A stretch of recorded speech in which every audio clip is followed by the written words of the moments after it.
Greetings, peace, everybody. Welcome back to Community Radio. Today is Tuesday, and I'm Kim, your host. Welcome back. This year has flown by, and we're back today with another topic. If you would like to call in and comment or ask a question, the number is 515-605-9862. And just press the number one. I'll be sure to bring you in to join in. Before I get started, of course, I'm going to make some new announcements. I want to remind you all to download the app. If you have an Android phone, the name of the app is Anu Nation. You can go there. You can view your classes. You can sign up for classes. You can book an appointment. You can sign up for a New Life Global. You can chat with other people that are on the app. You can hear some of the lectures that Chief has done that are also there. If you want to get in touch with me, my information is there as well. So make sure you download the app. The iOS version is not out just yet. You know, Apple takes a little bit longer to develop or to put an app out, but it will be out as well. But right now it's just on Android. I also want to remind you that if you're a listener and you would like to get involved with what we're doing, go to anewlifeglobal.org and make sure you sign up for the ministry. At least that is so you can be on the women's call or either on the men's call.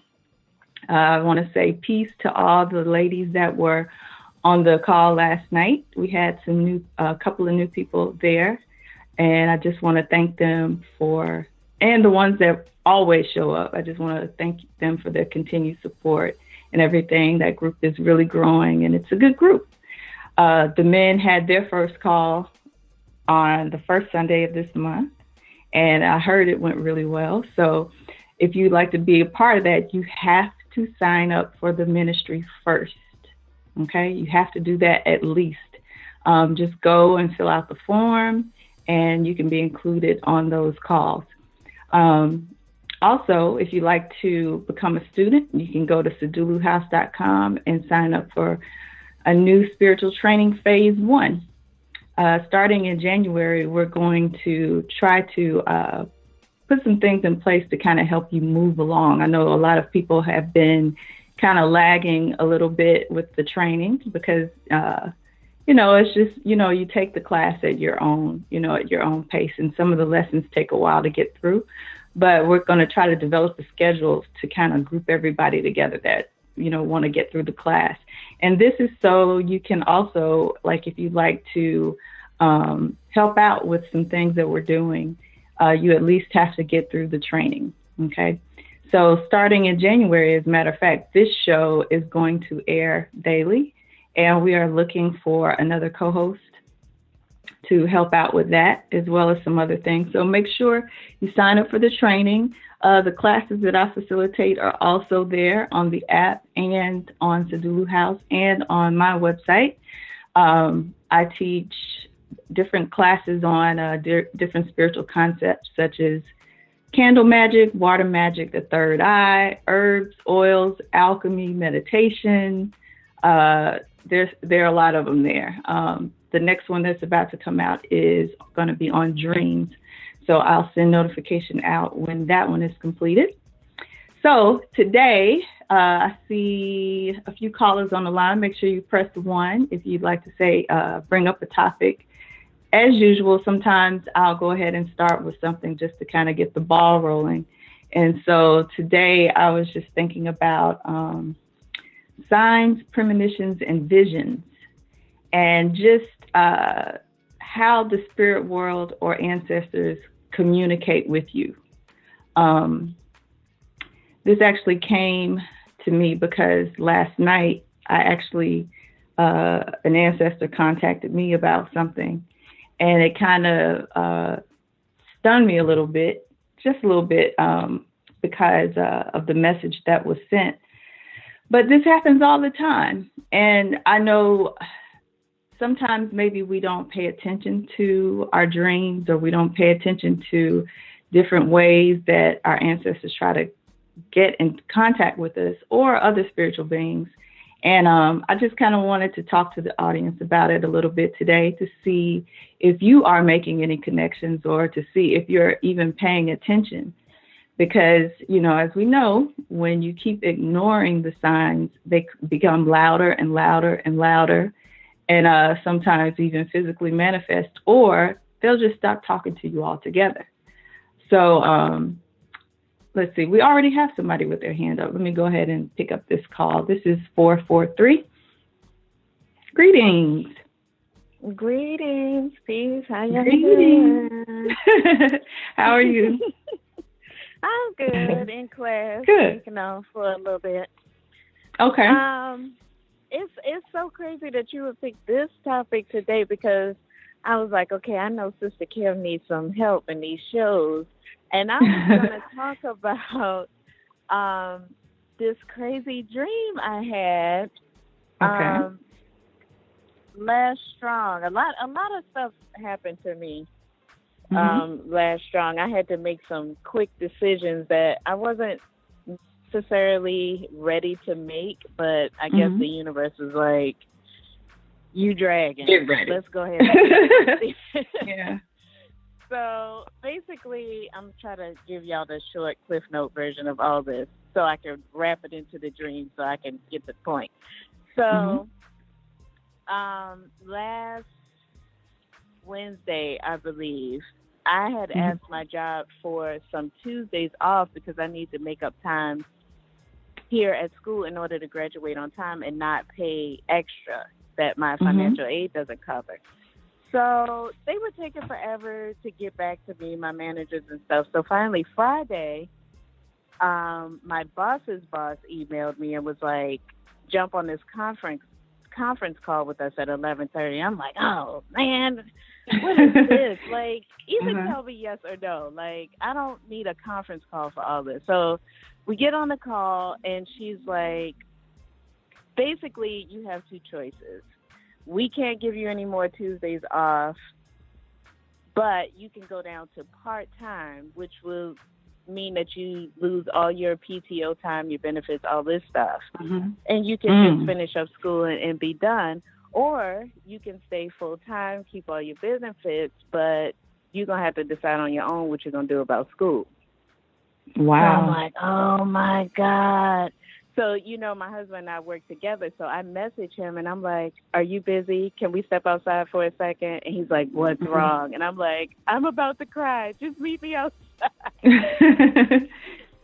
So we go outside. He's like, what's going on? And I'm like, I think I need to drop down to part-time, and I need to do it now. And he was like, okay. And I'm like, no, I don't think you understand what's happening. If I drop down to part-time, that's a significant amount of money that is being lost. So that's going to put the pressure on you to make up that money. And he's like, yeah, I heard you. So when are you going to do this? Right. And I'm still like, what's the problem?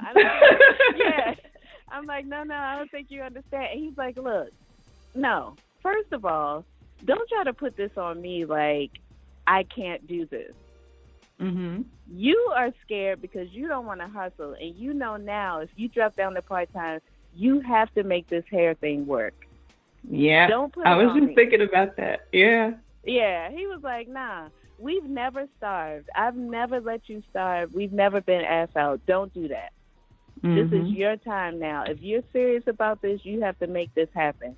Go in there, fill out the paperwork, whatever you got to do. Tell these people you're down to part-time. I've been telling you to quit this job, but you keep following me to work every day. Yeah. So there you go. So I'm like, wow. Oh, my God, I don't know. So that Friday, I sent the email. I said, you know what, I think I'm going to drop down to part-time. They were like, great, whatever. That Friday night, I laid down and had a dream, and my mom came to me. And I had dreamt about her in a long time. Okay. So she came to me, and we were in this, like, open grassland or something. But somehow she was playing Bejeweled on the computer. That was one of her favorite computers. Okay. And she had gotten to the highest level. Like she couldn't, Wow. she beat the game. And Mhm. she was so happy. Like she was jumping up and down. She was like, in your face, I won, I Mhm. won. And so I woke up and I'm Wow. like, okay, I don't want to Mhm. overanalyze this here, but to me, this is probably one of two things. Mhm. Either she has elevated to the highest Yeah, that's what I was of the thinking. highest place, Mhm. or was that her way of coming to me and saying, you need to go higher. Where Mhm. you are now is not this little job or whatever it is. This is not the end all to be all. This Right. happened to you at this point in time for a specific reason. Stop playing and go Yeah. ahead and elevate. Yeah. So I was just like, wow, I'm not sure what it is, but it Yeah, felt sure. good. You know what it is. You just said it. You know exactly what it is. She's graduated. Now it's time for you to graduate to another level. You know what I mean? You know exactly what it means. That your first thought about the dream is what it was. You know what I mean? Mhm. And you figured that out. Yeah. Pretty simple. And you know what? Just to comment on some things you said too. Uh, for everybody listening, Tasha is a part of the women's group, and I just wanted because I was going to say this earlier. That group is getting really tight. We're getting really tight because the past couple of strongs, we've all been kind of feeling the same energy. Every time we talk, it's like everybody's kind of going through a little bit of the same. So, Mhm. recently you've had this breakthrough. Sister Carissa has had, a huge breakthrough and a spurt of growth. Everybody is kind of having some similar experiences. When we're all going through it, seems like we're all going through it at the same time. But yeah, it's like I think you got the message. You know what this is, and I've just just thinking about your growth, just since you've been on the calls and since you've been, we've all been talking. We all know that this is the hair business is something that you're really passionate about. It's something that you really wanted to do, and sometimes our ancestors and sometimes they give us that extra push. That's that Eshu. He comes to you, makes you make a decision. Look, make a decision. You know what I mean? Right. These are your options. You can do this or you can do that. Make a decision now. Make a decision quickly. And thankfully you have support in making that decision. So it's not as drastic as you may think. Like your husband says, like, yeah, okay, what's the problem? you know, Right. um, Right. he's telling you that you're supported. Your mother's telling you that you're supported. All, you got all green lights here. So now it's Yeah. just time to do it. That's beautiful. Yeah, I thought so. It's scary. It's scary Mhm. as I don't know what. I'm not gonna even lie because I mean my husband pretty much hit it on the head. He was like, you have to hustle now. Yeah. Like it's no more, every 2 weeks you get X amount of dollars. You gotta put in that work. Mhm. So get ready for that. And he's like, we ain't gonna starve. It's gonna be tight, Right. but he's like, it's We'll get always through it. tight. Yeah. yeah. So yeah, I just wanted to share that and, just share that even though I did get the green light, the premonitions, the dreams, the support and all of that, it, the real challenge for me is just I'm my biggest critic.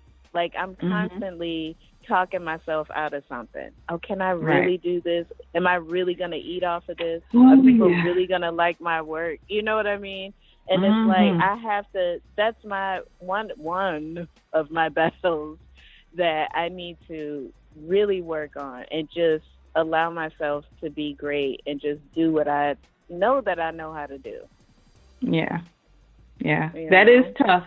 We do doubt ourselves a lot, you know. And Yeah. like you said, it's just that pressure. It's like you've been saying you wanted this for so long, and now the opportunity's opened up. So now it's time for you to perform. Now it's time for you to go on. You know what I mean? And it does scare you because it's like, wow, I have been asking for this for a long time, and now it has actually manifested, it's actually happened. And so, yeah, it does scare you. It's like, I really didn't think it was going to happen. I really didn't think and this that, like, it was just like, bam, do it. Right. Yeah. So that's awesome. I think that's awesome. I think you'll be fine. Thank you. Yeah. I hope so. You'll be fine. You'll be fine. I'm sure of it. Yeah. That's awesome though. Thank you. Yeah, just, y'all just be in my corner and say some good affirmations for me. Definitely. We got you in the women's group. We got you. Yeah. So today, like I said, I was just thinking about this, and sometimes we ignore a lot of signs, or, just like something that just happened to you, that could have completely just knocked you off your rocker, you know what I mean? But you had that male energy or that male presence there to kind of ground you and say, look, stop tripping. We're going to be okay. You know what I mean? Some of us may have kind of spiraled. That might, oh God, I'm going to lose my benefits. I'm not going to be getting paid every couple of weeks. And, it just kind of sends us for a loop, and we just kind of panic. And so, this is something that you've been working hard for. You know what I mean? Yeah. Yes, I have. You passed your exams and all that good stuff. So, I think you'll be fine. Yeah, I think so, too. I need to just stop. Yeah. Because truth be told, and I told my husband, I was like, really, truth be told, if they hadn't come to me and been like, either you're part-time or full-time, and presented it to me, this would have been, oh, yeah, I have a cosmetology license, but I still work for this company, and that's something I do sometimes. You know what I mean? So you never would have pushed yourself. Yeah.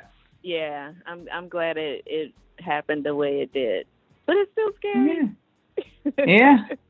This is a good thing. It's time to celebrate. Make sure you pour some libations, give thanks, spray out some rum, and smoke a cigar, whatever you need to do. I had the whole house smoked out. Cigar smoke, Tasha. Cigar smoke.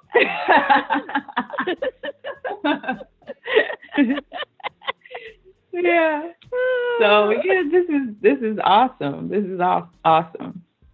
But those signs, I'm telling you, those signs and those visions and those dreams, they come, and they come through really, really strong. They really do.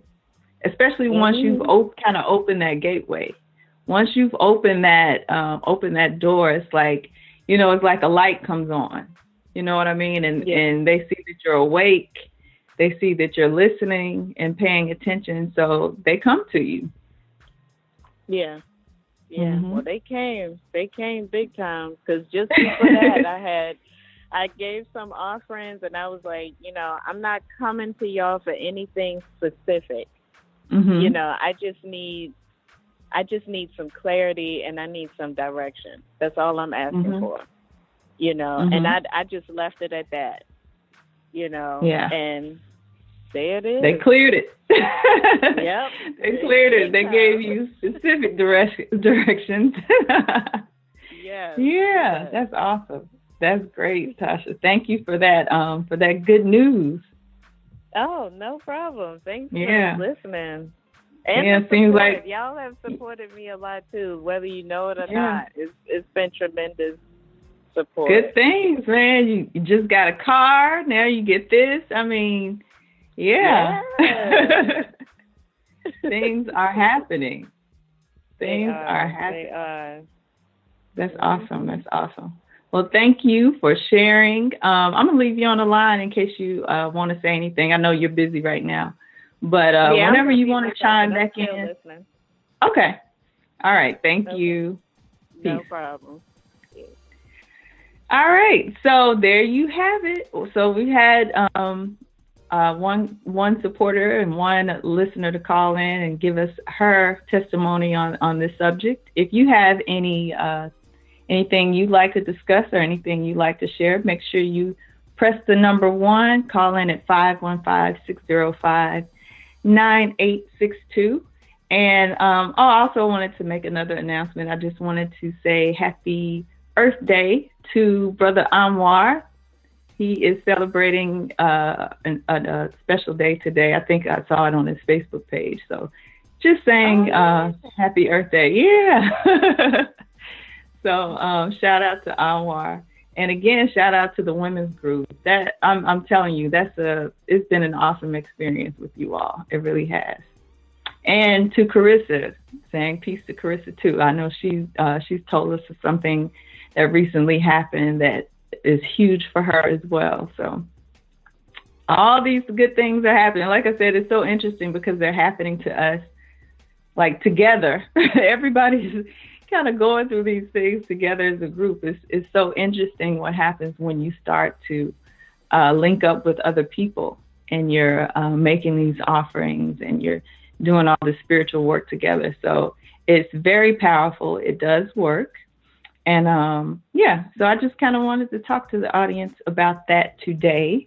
Like I said, something came to me in well, I don't say something. One of my ancestors came to me in a dream last night and delivered a message, and a powerful, powerful message. I'm still, there's some other questions that I have, so I'll definitely divine on that later to get some specifics.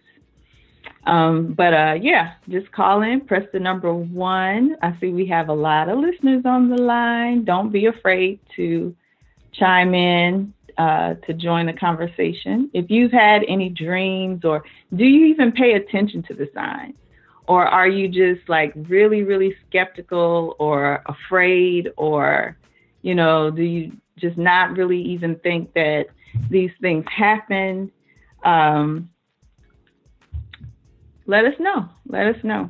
As a matter of fact, again, one of the webinars I'm working on right now is about dreams. And so I'll probably, I definitely will go into more detail about that.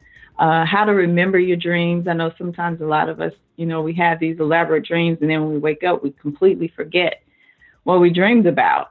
And so there are ways that you can kind of, some things that you can do to help remember your dreams. And we'll go over that in the webinar, as well as, learning how to try to decode them and see what the message was. I want to encourage you all to pick up Shrine and Altar, which is one of the books that we offer through Anu Nation. And you can get that on Amazon. You can also, again, download the app and purchase it through the app as well if you can't, just find it on your computer. But that book will show that, and Grasping the Root of Divine Power will show you how to properly set up an ancestral altar, as well as other altars, and really start to make some connections. I know some of us sometimes just kind of go for it, just kind of freely, and just put some things together on our altars that we're not too sure about, or whatever. We just, start to try to build them. But there is a proper way to do it, and a more effective way to do it, so that for sure that you are making contact and that your, messages are getting through. So make sure you pick that up, Shrine and Altar and Grasping the Root of Divine Power. Okay. So I'm going to go to a quick commercial real fast to give you all time to get your thoughts together, and we'll be back.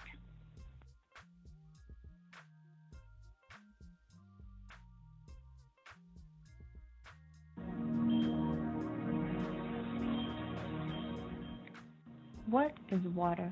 Why is water used in so many rituals? Why are female deities linked to water? Chinese philosopher Lao Tzu is credited for saying water is fluid, soft, and yielding, but water will wear away rock, which is rigid and cannot yield. As a rule, whatever is fluid, soft, and yielding will overcome what is rigid and hard. This is another paradox. What is soft is strong. What do those three examples have to do with magic and ritual? Gain knowledge, wisdom, and understanding of water by enrolling in Sedulu House's class-based webinar, Water Magic. To sign up for this class or any of the other classes offered by Sedulu House, go to seduluhouse.com/store.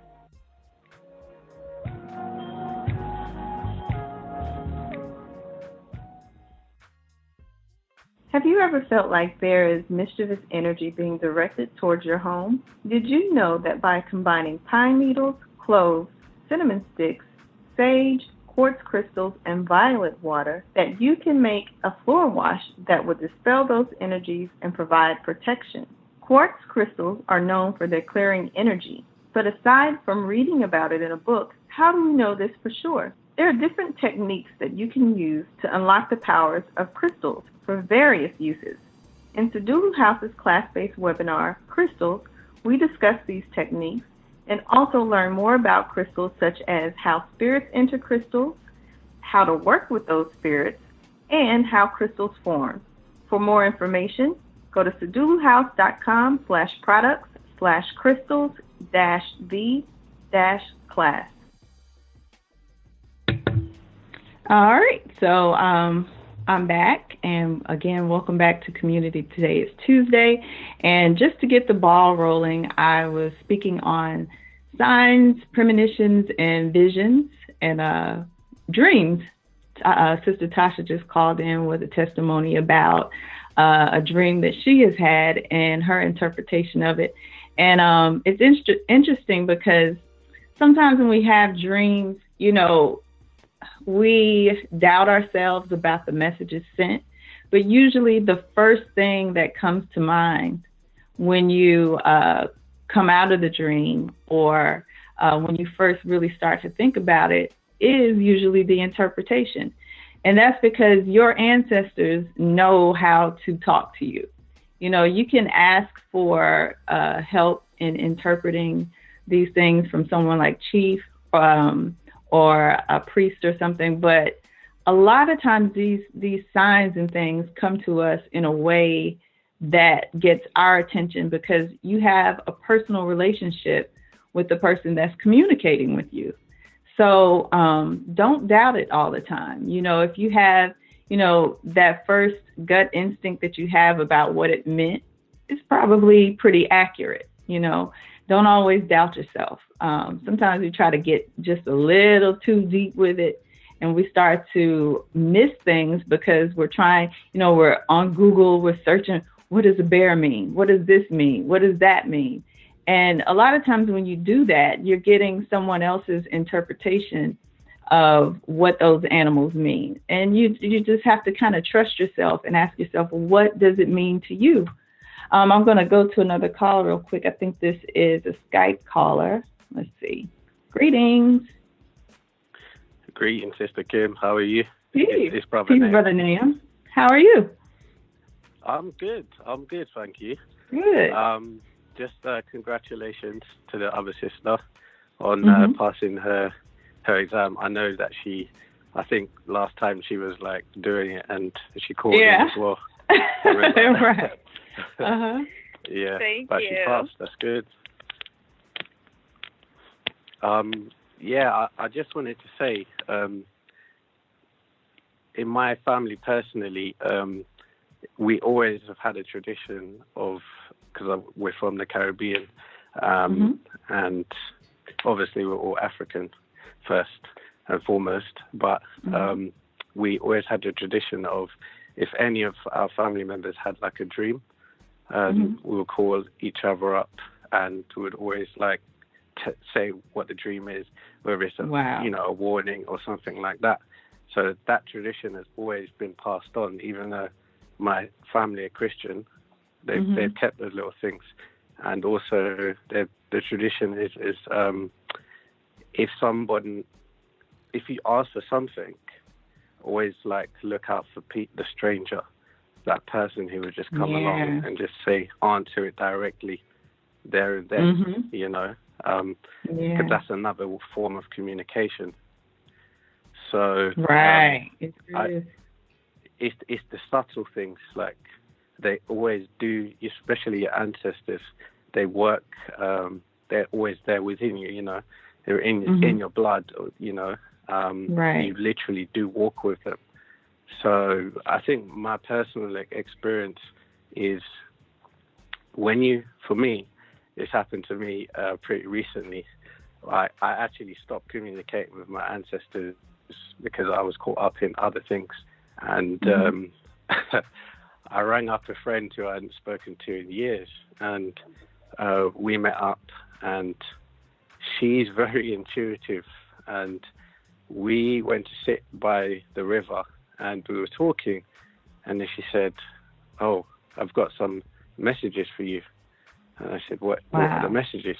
And she said, "Why did you stop speaking to your ancestors?" Oh. So I was like, wow. I was like, wow, okay. You know, they want to know why. And it got literally, it was a whole half an hour of her just channeling through messages from the ancestors, you know. Wow. And I kind of was like flabbergasted, but then it just reminded me, you know, again, never ever like stop communicating, because they're always trying to communicate with you. Yeah. Definitely. And the dreams, they come in dream form, but for me also as well, meditation. If you especially if you like fast and clear up yourself, definitely eat the right things, it comes clear as day, like how I'm talking to you now. It's like for my ancestors, like my great grand and my grand on my dad's side, I can have a conversation how I'm speaking to you now. Like if I have any sort of you know, questions or stuff like that, the answer will come to me. You know, build up an altar, a shrine, and you know, if you pour the libations, like you said, the candles, and everything like that, it becomes a strong communication channel. So, and they work like instantly. It's that's one thing. And it's like, why was I not doing this before? You know, because we're in a you get lazy. Like, yeah, that too. But we're in a culture of like constant reinforcement of no, these things don't work, or do this or do that. So that's why we have to do these things like every day to keep it refreshed in our minds. And also spirit guides as well. It's something I would say Chief Ea is a spirit guide, because in the physical, because it's like no one else in my family, or I don't know anyone, or even in the UK, who knows of Chief Ea. So for me, it's like how I came across Chief Ea, and ultimately I felt like the connection and what he was saying. It was like, oh, this is what I've been kind of like looking for or thinking about for ages. And it's kind of like, okay, he's a spiritual teacher to put you, or instructor to put you on that path on your journey, where you're going. You might come across others as well. It might open up other channels. It's and also what you're saying about dreams. You know, it's a language of its own. Like, you should never try to get other people to kind of put their sort of spin, because it's coming from you, and it's talking in a language that's direct, that you're familiar with. That's right. So if someone else has their own kind of understanding or symbology that has slightly different meaning. So yeah, like 9 times out of 10, we do know what it is. But again, when we kind of like wake up, quote unquote, in this reality, it's like everything's slowed down, or we second guess because right. our emotional self kind of, doubts that. It's slightly something different as well. I come to some sort of understandings or understandings about the state that we're in right now, and it's a lot of it is to do with the emotional self. Us as melanated people, we are intelligent and like conscious, of things, but it seems that we've been had through our emotions have been hijacked in order to control us. Yeah, So, a lot. We have tons of distractions. Yeah. Yeah, exactly. So it's almost like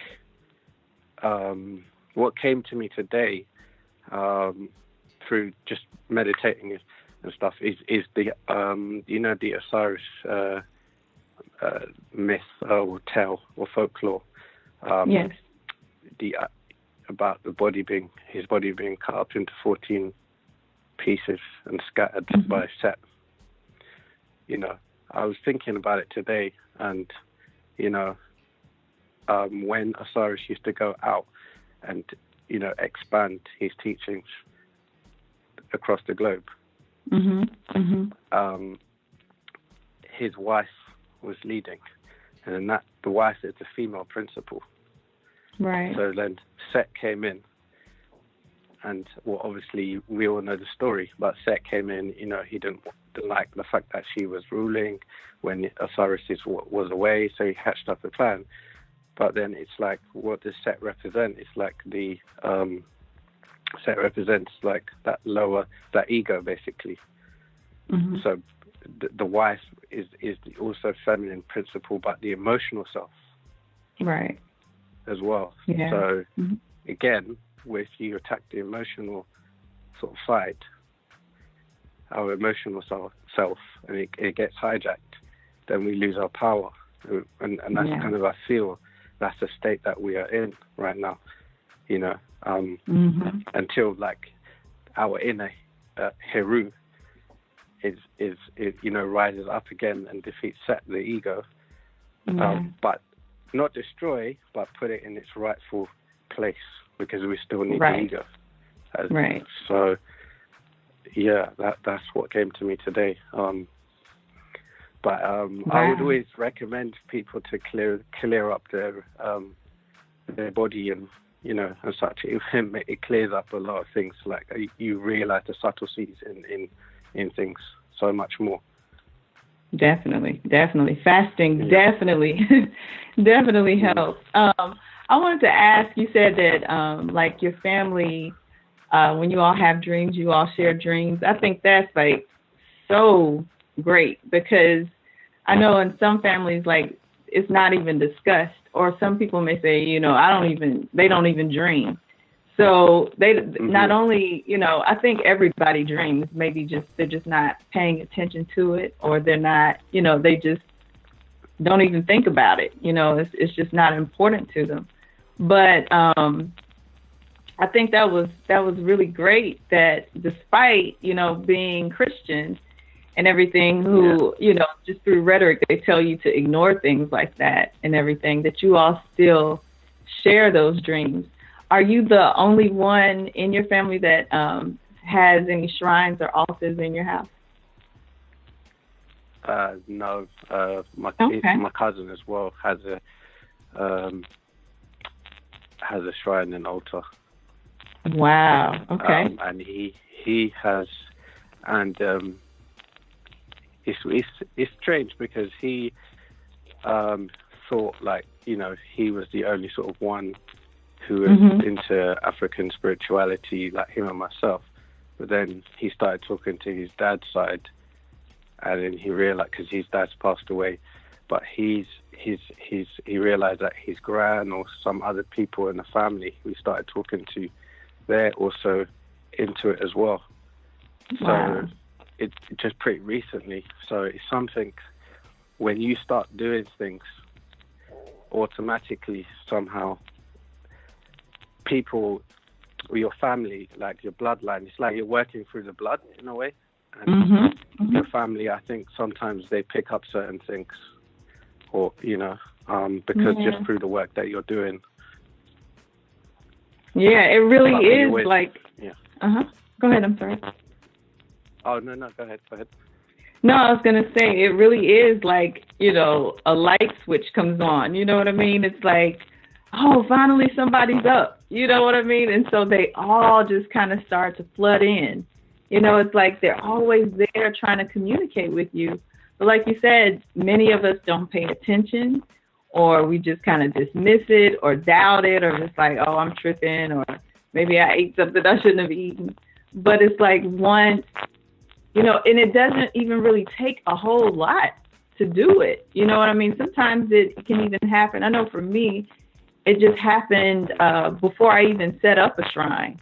It was just like I was just really, just asking for some help, like over and over and over. I was just like, I need some guidance. I need some help. And things just started to happen. But once I actually built that shrine, I mean, everybody just started flooding in, like ancestors I didn't even know. You know what I mean? Just everybody started coming. And so it just kind of made me think, like, am I the only one doing this? Because no one else in my family even talks about it, And it is. It's very much like a light has come on just in a dark house, and it's like now everybody's, coming towards the light, which is kind of the purpose of the candle. It's like you're turning up some energy, that I shade from that flame is like to bring them, because spirits live in the dark. It's like bringing them to the light. You know what I mean? Say, hey, I'm over here. I'm here.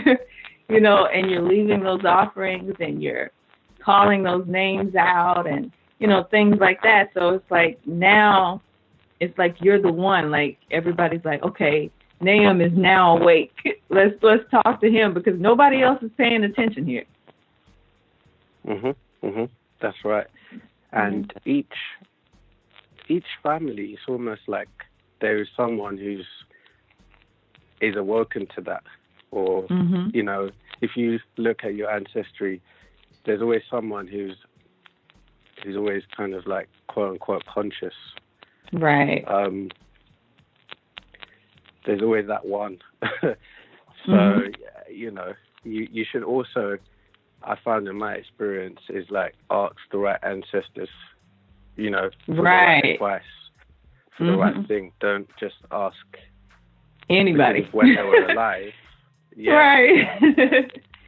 Yeah. And you're wondering why you're getting certain sort of advice, like that's not kind of correct maybe, but ask the right people for the right things, Right. And if you don't know who they are, just ask. Yeah. Ask them who they are. Ask them for their names. Ask them to come to you, because it'll happen.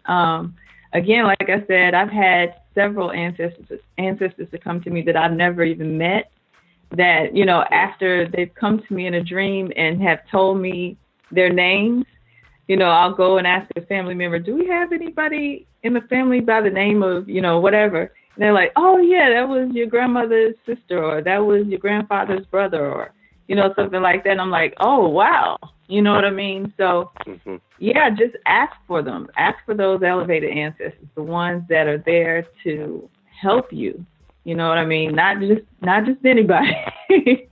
Not just anybody. That's very important. Yeah, it's almost like you've become the issue of your family. Yes. Yep. And she just said that before too. Yeah. Oh, and it's usually the black sheep of the family. It's usually that, the oddball, the weird one. You know what I mean? The one that everybody seems to have an issue with. But yeah, there is. It seems like, luckily, we're still creating children that the ancestors still want to come back through. You know what I mean? So like you said, there may be one in each generation. So definitely give thanks for that. Correct. Yeah, no doubt. Because it's a gift as well, in a way, like to be able to kind of appreciate that. You know, you have that ability. Everyone has the ability to do that. Right. It's something like that needs to be exercised in order for it to get stronger. Definitely. You know, with practice. And I don't know, sometimes as well I don't know whether you experience this as well, but sometimes I think like cosmically, I would say in the universe as well, other sort of things, or I don't know what to call them, or entities or something like that. Sometimes in certain locations, they may have tried to come through, you know, and say something, but you know, I mean, I have not got to that clearly at that high level, sort of compared to my ancestors. But like sometimes some things do come through. And I was doing some research as to why that is, and for melanated people, it's to do with our melanin and how we're cosmically connected onto that plane. So everything that's vibrating in the universe, the neuromelanin inside our brain is just taking in that vibration and all of those messages anyway. But obviously, because of the food that we eat and certain vibrations in this environment, you know, obviously it has an effect in terms of damaging it. So you always have to keep that, you know, clean and shiny kind of thing. So it's very exciting, you know. But you know, with those messages, it's like you have to act and kind of, you know, act upon the messages on which you received. Otherwise, you hear it come through to other people, or, you know, other things will happen. So, definitely act on them. Act on them. I'm glad you brought up the what you said about neuromelanin and the diet, because I recently put out the Third Eye webinar, and that's something that I spoke on in that webinar is, you know, how your diet affects your pineal gland and your melanin. And just to speak on that melanin for a minute, it's like, you know, that's that dark matter energy. And of course, something you said earlier too, it's related to the feminine energy. And of course, we know that women are more connected spiritually than men are. And it's like, that's that, you know, that's that witchy energy, you know, that's that chaotic, dark matter energy.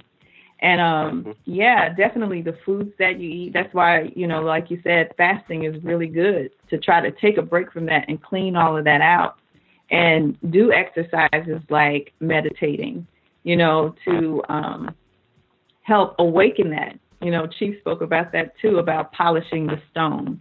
You know, when he was speaking about the third eye and the Aladdin tale or whatever, or rubbing the lamp. Asking for right.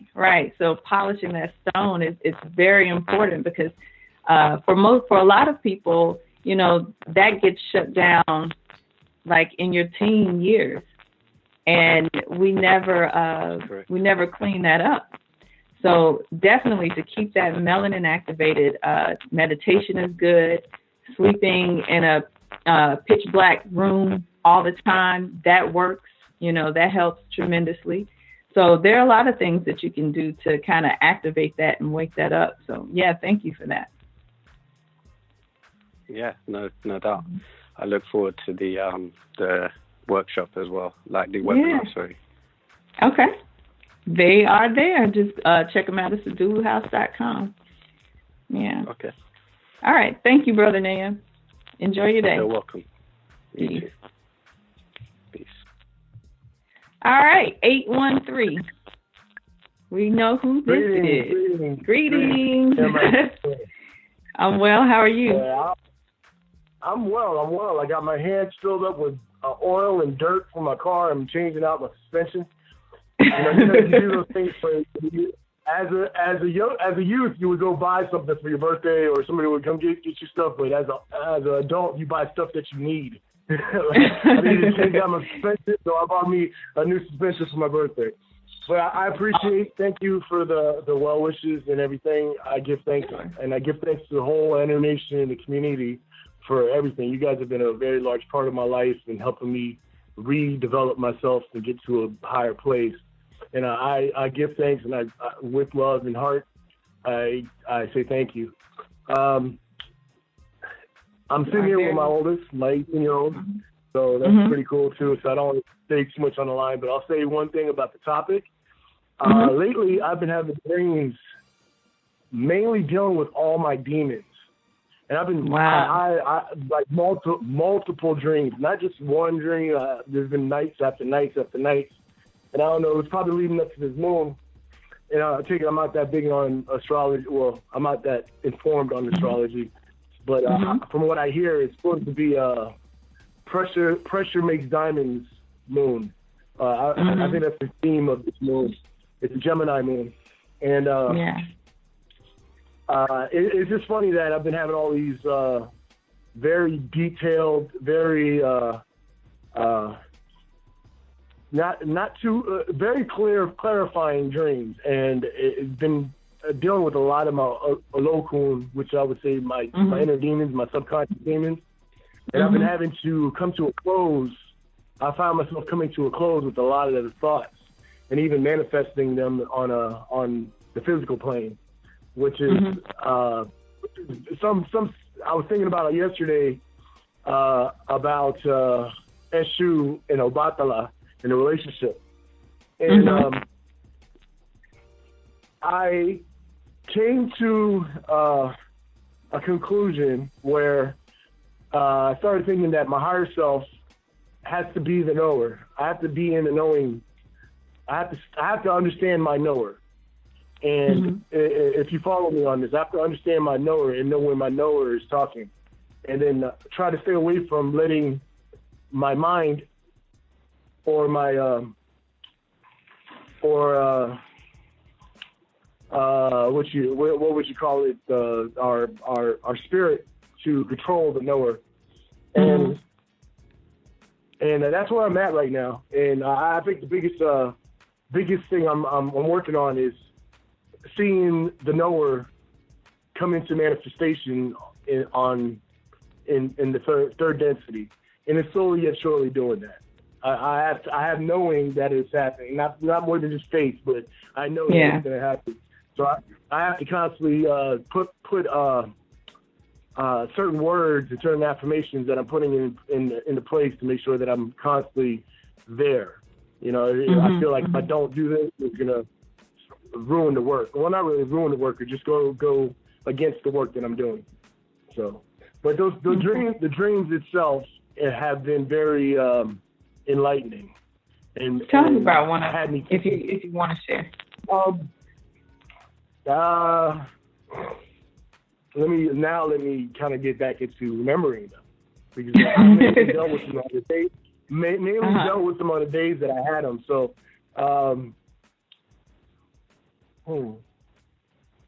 there's so many that I can't just. I don't want to just come off my mind like that. But a lot of them have been dealing with like past relationships, viewpoints that expectations that I've had from my family and people putting their expectations on me.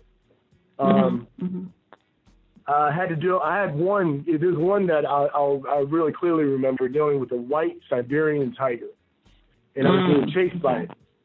And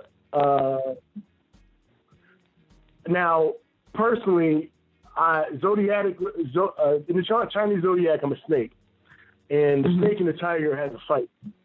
Are constantly fighting with each other, and in this dream, I was being chased, and I found myself on top of a refrigerator, and I found the tiger, literally like clawing up through the refrigerator to get in my face.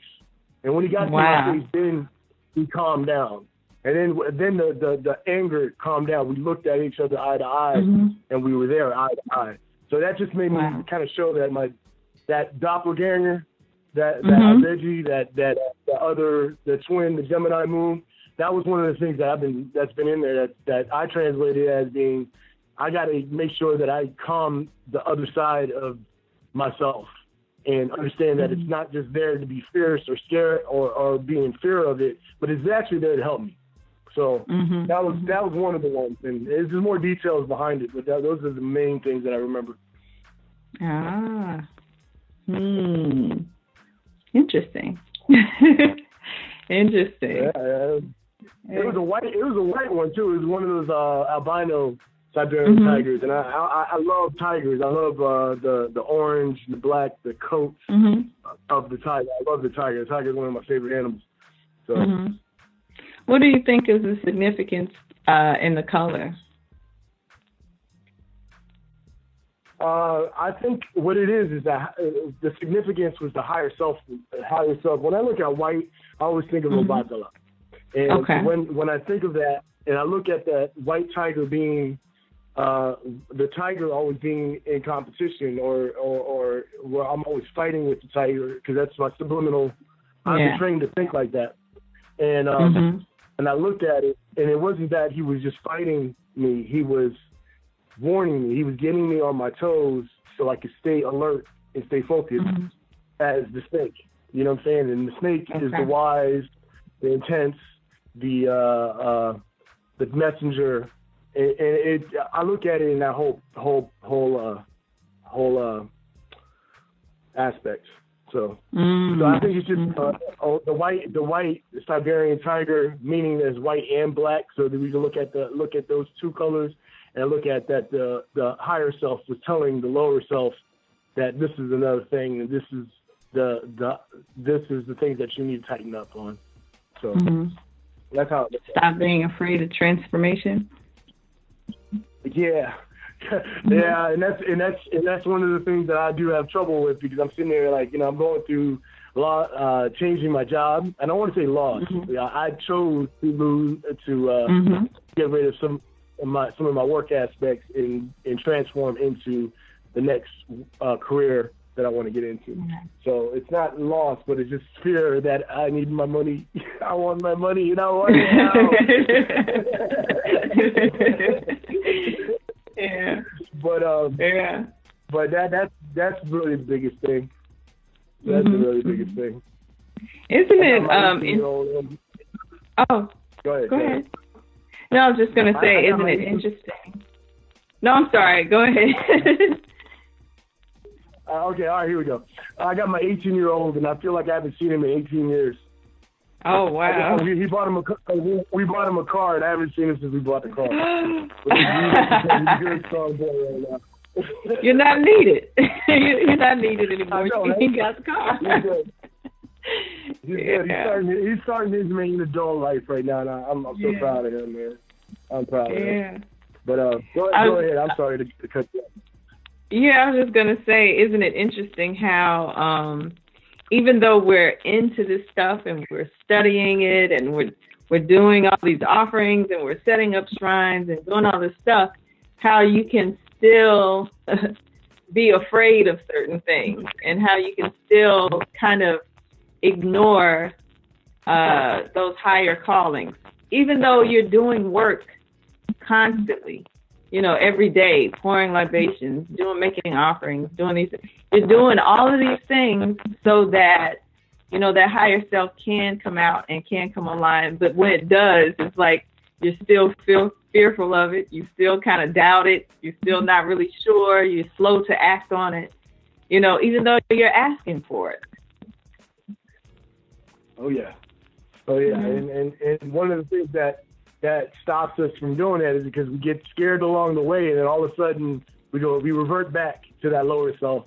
We have to go do something to satisfy that ego portion when we get all locked into it. Yeah, I know that feeling. Yeah. It's like it's just like Sister Tasha was saying. It's like you've actually manifested it. Like it's happened. So now what? You know what I mean? Now you're being called to task. It's like, okay, you've been doing all this work to make it happen. It's like you really don't believe that it actually happened. It actually worked. You know what I mean? And so you're still just kind of doubtful and, well, I'm not sure. Well, I don't know. Or like you said, or like Tasha, you and Tasha will say, I'm not going to be getting that check every 2 weeks. I don't know. I still got this bill to pay. Or maybe I ought to wait another year. You start to make all these things. I'm jumping in with like, I really don't have any capital, standing capital to really kind of invest in a new business. So what I did, I'm really just jumping in, both feet first, leaving everything behind. I'm literally stripping down, butt bookie naked, and jumping across the river, going through the river. You know what? I'm gonna fight my battles uphill. So I was like, but the thing is, I got to the point where it's like, the only way I'm gonna do this is if I do it this way. Because if I keep on continuing to procrastinate, or not really procrastinate, but just think about the making sure all the responsibilities are met and everything like this. If I keep on thinking like this, I'm going to continue to be in the same financial spot where it seems like every check I get goes right into a bill. So I just said, you know what, I'm done with it. I just had to walk away and just kind of go from there. So got to take the safety net away. Yeah, I'm taking the safety net. And I posted something just recently, and it was I said it before, and I'll say it again, about the Art of War. One of the stories in the Art of War speaks of a general that took away all the rations, all the supplies of the his soldiers, and the enemy was coming from an uphill fight. They were coming uphill. They were fighting from uphill, going down towards the river. Their backs were against the river, so they had no choice but to fight to the death. They would fight, and during the time, you know, psychologically, when you know you don't got nothing, that you're in the corner, and the only way for you to survive is to fight, and that's what you're going to do. Fight to your soul's content. Your soul's not going to go soft at all. Right. Sink or swim. Yeah. Yep. You gotta have that safety net. That's what happened to Tasha. She had that safety net taken away. It's like, okay, you playing around. Now I'm just gonna give you 2 choices, 2 options. You can do this, or you can do that. Make a choice. You know, and I did the same thing. I quit my job. I was just like, you know what? I'm done.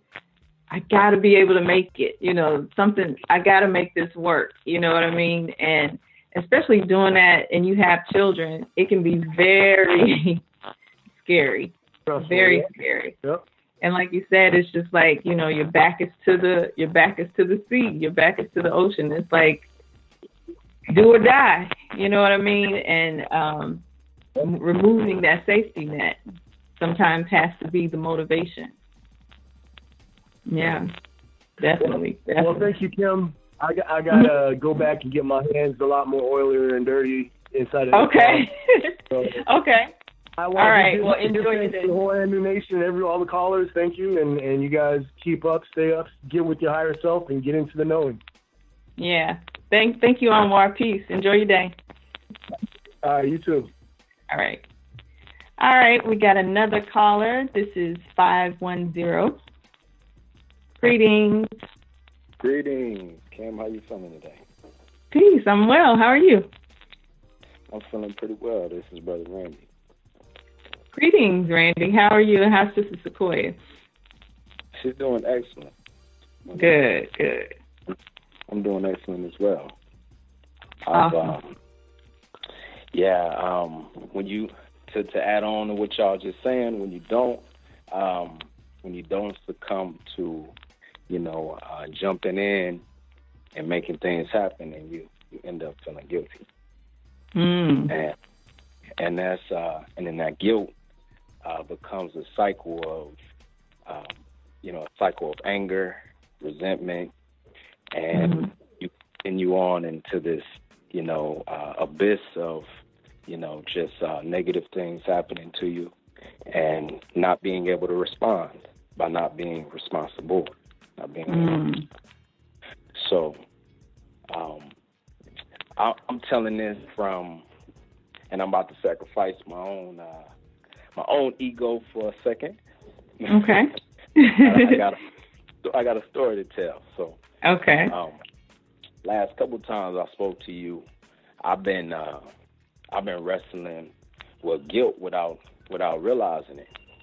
Mm-hmm. And I'm not normally really a nervous speaker as far as public speaker.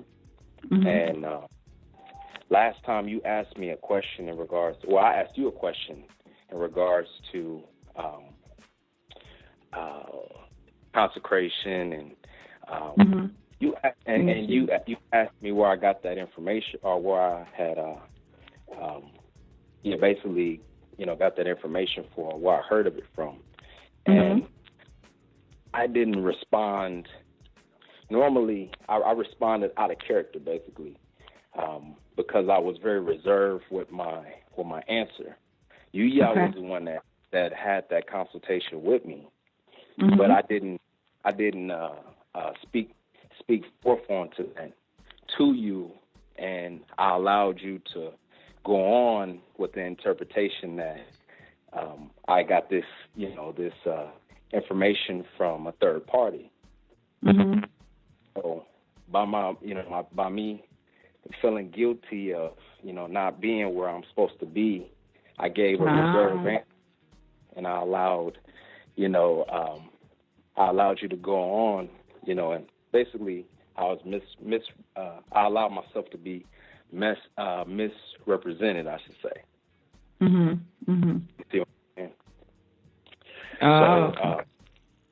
So and that left me kind of with a sour taste in my mouth, like, okay, this is enough. Like, I know I'm not normally, like this, so I have to be, at ease with myself, and allow myself to overcome this guilty feeling of not, doing, not being where I feel like I should be or where I could be.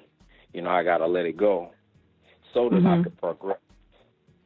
Mm-hmm. So what was the question? What was the specific question when you were asking about the right hand of Ifa? Right. And you asked me, well, who did you get that? You asked me, where did I get that from? And I just told you a consultation. Okay. So Chief told you that you needed to do it? Yeah, Chief was the one that gave me the consultation, and yeah, he was the one that brought it, into my existence. Because like I said, I was at that point, just even scratching the surfaces, if you want to even say that. Mm-hmm. So, I'm still scratching the surfaces. I'm still uncovering, but I would be a lot further if I had, been consistent. Mm-hmm. And even let's going a little bit deeper too. I even had lost my voice, some days ago. Mm-hmm. I wondered what was going on. Couldn't really understand what was going on. Wasn't feeling, too well. And when I started to see, like, as I began to speak, it was like it became harder to get those words out, let alone feeling that guilt, it's like it made it even harder. So it's like, okay, I'm fighting two battles every time I open my mouth. What did you feel guilty about? Just about my lack of consistency, of applying the knowledge that I've been obtaining. I've been going through a lot of different changes. I should say some of them were interpreted as positive changes, but some of them, I didn't understand. Why they had happened. So it turned into anger because I was, I had a lack of understanding, like, why things weren't going my way, and that, in aspects. So, that turned into anger. Like, I feel like I was being punished unfairly, because it wasn't going my way. I understand why. it's like, okay, I learned something, I'm trying to apply it, but it's not working. So then I came to the realization that was, and this is just here recently of coming to the realization I didn't know enough to be able to apply what I was trying to do. So that was the lesson. So when Chief told you this, did you ask him what it meant? I didn't. At the time, I figured that, you know, in my learning and coming into knowledge that, you know, I would understand. So, you know, so I figured that, but I haven't done enough to, you know, make it. You know, I haven't done the research and, you know, done obtaining of knowledge to be able to, you know, enlighten myself on what it meant. So what made you afraid to ask?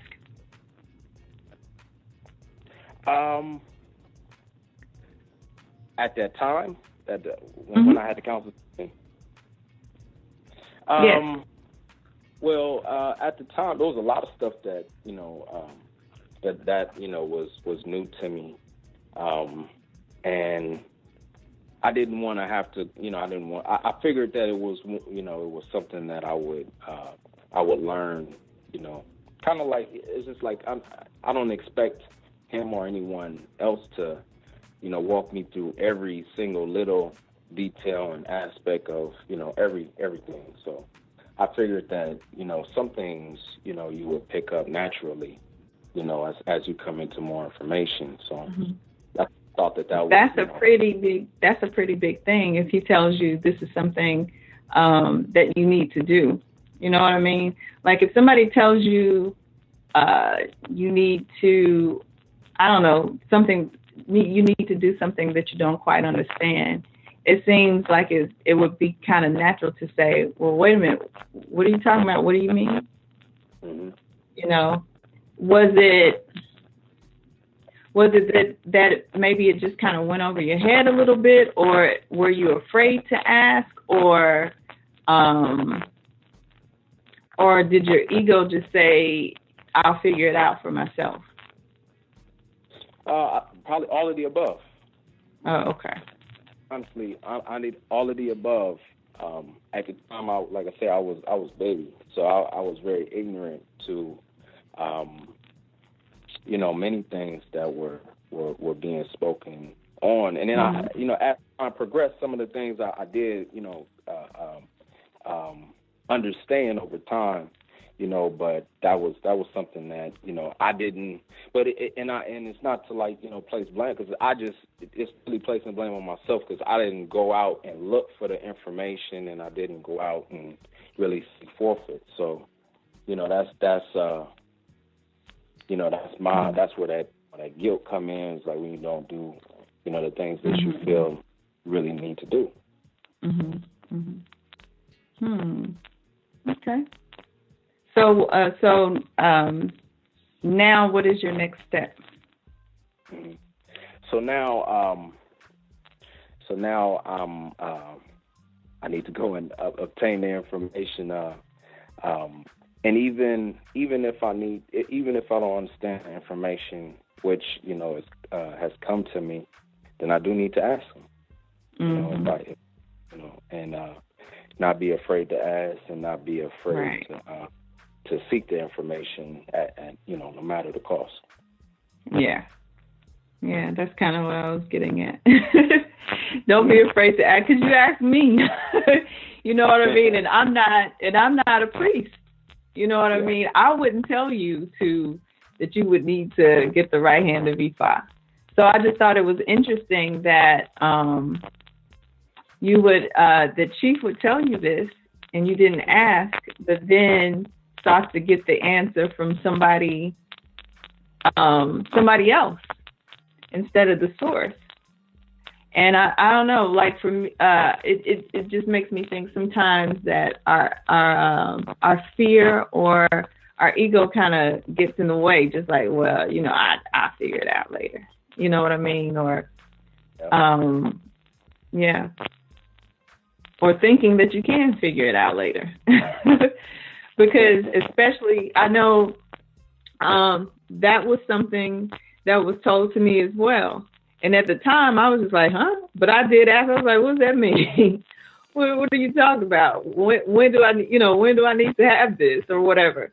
So sometimes you just have to just kind of be vulnerable and show that, look, I don't know anything you're talking about.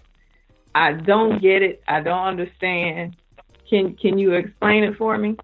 And if it's for you to know at the time, of course he'll tell you. And if not, then you might just have to wait. But yeah, sometimes you just got to kind of let go of that ego and be like, look, I don't have a clue what you're talking about. Can you explain it to me? Mm-hmm. Yeah. Agreed. So, did you? Oh, go ahead. No, go ahead. No, I was just going to ask you if you had any comments on the topic today about visions and signs and premonitions, and how do you deal with that? I felt like the me losing my voice was definitely a sign that I needed to, yeah, I needed to That's find a my good voice. I needed to find my voice. Mm-hmm. Mm-hmm. And maybe even use it more wisely. Yeah, speak up. Yeah. So and I've had that problem before when not speaking up and just like I'll figure it out later, and then being demoted later. Yeah. That throat chakra. I mean, that's that throat chakra. That's the communication, chakra. Like, communicate, speak up, talk. Right. And what's funny about it is too, like, I feel like I'm a pretty good speaker. And I guess that's just maybe, there is levels, and so I guess maybe that's getting to a next level in which, I'm facing something that, maybe I didn't realize I had to improve on when it comes to speaking. Mm-hmm. But like the last couple times that I've, spoken to you over the phone, like just being in a public forum, I was a little nervous, and I hadn't felt that in a long time, and I don't I don't really feel nervous like that, speaking in a public, forum. But those last two times, I had to sit on it and figure it out to see, where is this? Why am I feeling this nervous energy? And where is this coming from? That's when I realized it was guilt. Guilt, or either just kind of the breaking of your ego a little bit. Are you usually, like you said, you're not normally someone that gets nervous when they're speaking? Are you usually the one that knows the most when you are speaking out in a crowd or to a crowd of people, a group of people? I wouldn't say know the most, but usually I'm pretty confident on what it is that I have to share. Yeah. Maybe some of that nervousness has to do with that. I know sometimes we get in a public space and we're kind of used to being like the go-to person, that once we get in another space where we don't, maybe where we don't know as much as we think we do, that's when the nervousness kind of comes out. You know what I mean?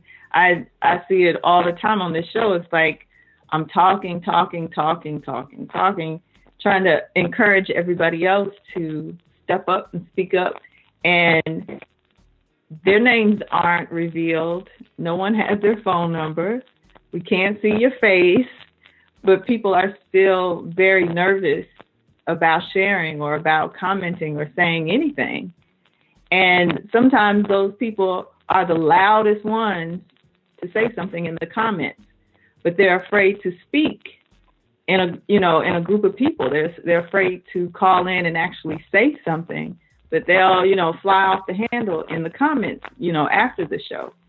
And like I was expressing in the group the other day, last night, is that it takes a lot to be able to call into the show or speak with Chief and just be vulnerable enough or humble enough to say, you know what, I don't know, or I don't know as much as I think I did, and not take the attitude of, you know what, well, I'll go figure it out.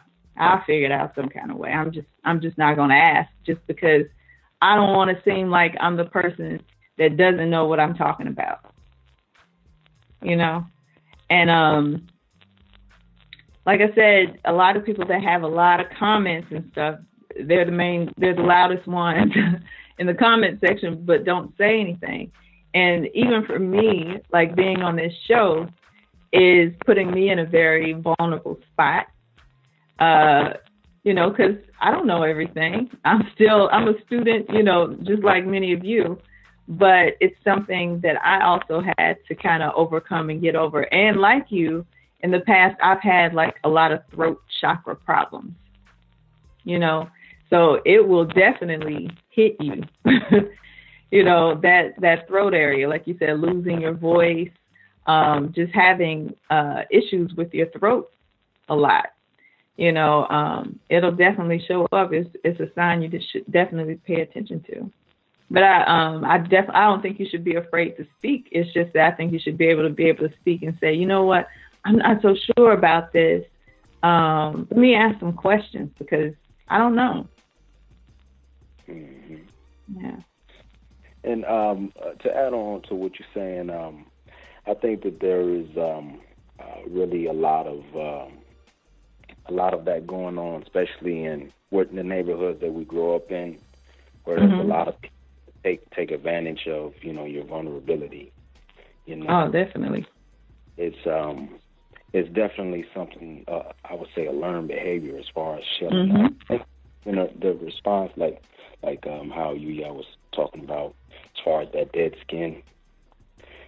And it even reminded me, like, when I heard him talking about that, it reminded me of, like, calluses, like, your hands form calluses when you use your hands a lot. Like, I'm sure Omar probably got some calluses over there. Yeah.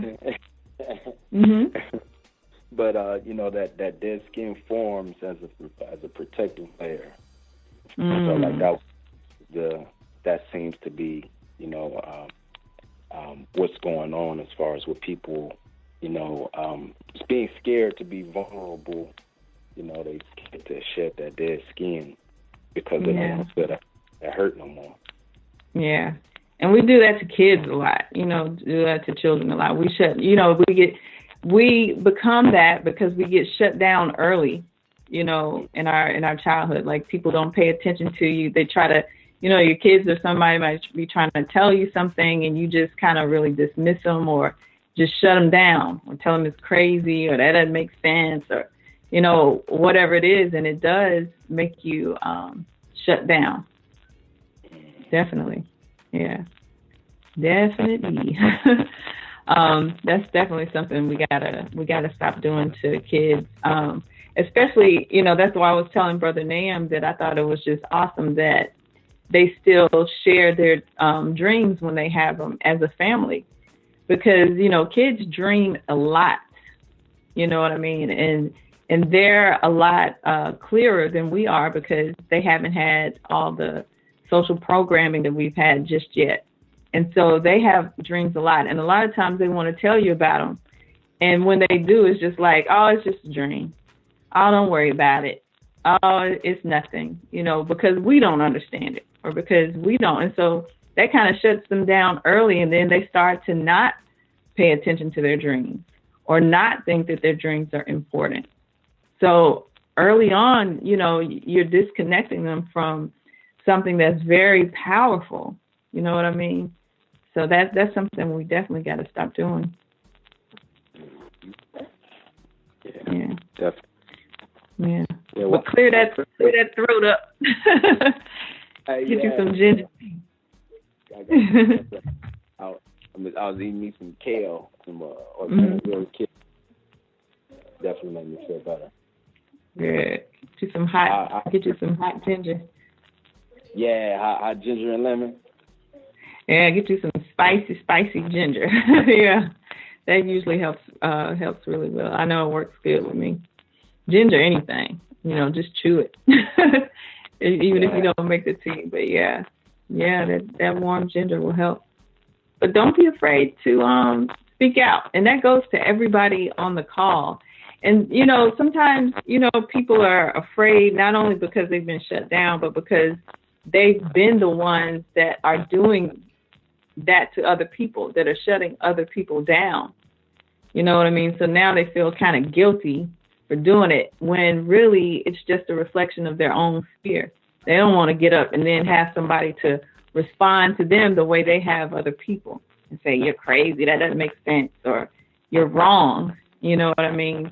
So I think fear and ego has a lot to do with it.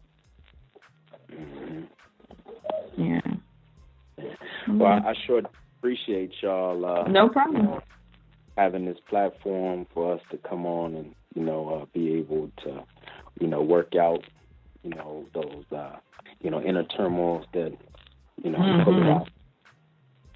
Yeah, so, definitely. No problem. And much thanks and much love to y'all. Okay, thank you. Peace to Sister Sequoia, too. Enjoy your day. Peace. All right, so we've got about 30 minutes left in the show. We're talking about signs, premonitions, and visions, or anything else that you would like to discuss. The number is 515-605-9862. Just press the number 1, and I'll bring you in. If you're already on, like Brother Randy or Sequoia, if you guys want to come back in, I did not mute your mic. Just unmute your mic when you have a comment or question. We still have a few callers on the line, and I'm wondering why they never say anything. Why are you not speaking? Is it fear? Is it ego? Is it, just what is it? I know a lot of times we have tons of callers and listeners on the line, but no one ever wants to step up until, afterwards. And then we get a lot of questions in the comments. People, well, I wanted to ask, or I wanted to say something, or even, rude comments. So I'm just saying, speak up, say what's on your mind, just to get back to the conversation on signs and things. I know for a lot of women, things come to them in dreams. I know for me, it's very strong. And sometimes I'll have visions, but usually the dreams are a little bit stronger just because my vision, we're always on the computer, or, it's always kind of distracted a bit, so my visions aren't as strong as the dreams. But I was just gonna, again, I'm just asking the listening audience, how does the spirit world speak to you? Do you listen to it, or do you ignore it? How do these messages get to you? And have you built an altar, or have you tried to open up those gateways? I'm going to go to 864. 864. Greetings. Greetings. This is Pedro. Peace, Pedro. We haven't heard from you in a minute. What's going on? Yeah, man, nothing much.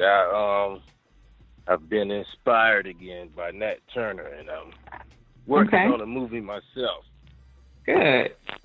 So Good. that's Awesome. what I've been doing. Yeah. What's your movie about?